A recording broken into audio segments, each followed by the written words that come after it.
ঢাকার সঙ্গে ইসলামাবাদের সম্পর্ক এগিয়ে নিতে পাকিস্তানকে ১৯৭১ সালের অমীমাংসিত সমস্যাগুলো মীমাংসা করার আহ্বান জানিয়েছেন অন্তর্বর্তী সরকারের প্রধান উপদেষ্টা অধ্যাপক ডক্টর মোহাম্মদ ইউনূস। বৃহস্পতিবার এক বৈঠকে পাকিস্তানের প্রধানমন্ত্রী শেহবাজ শরীফকে এ আহ্বান জানান প্রধান উপদেষ্টা। D8 সম্মেলনের ফাঁকে মিশরের রাজধানী কায়রোর একটি হোটেলে পাকিস্তানের প্রধানমন্ত্রী শেহবাজ শরীফের সঙ্গে বৈঠকে মিলিত হন অধ্যাপক ডক্টর মোহাম্মদ ইউনূস।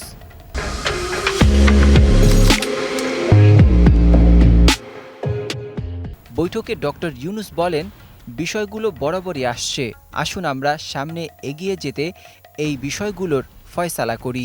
জবাবে শেহবাজ শরীফ বলেন, ১৯৭৪ সালের ত্রিপক্ষীয় চুক্তিতে বাংলাদেশ, পাকিস্তান ও ভারত বিষয়গুলো মীমাংসা করেছে। যদি অন্যান্য অমীমাংসিত সমস্যা থাকে তবে সেগুলো দেখতে পেলে তিনি খুশি হবেন।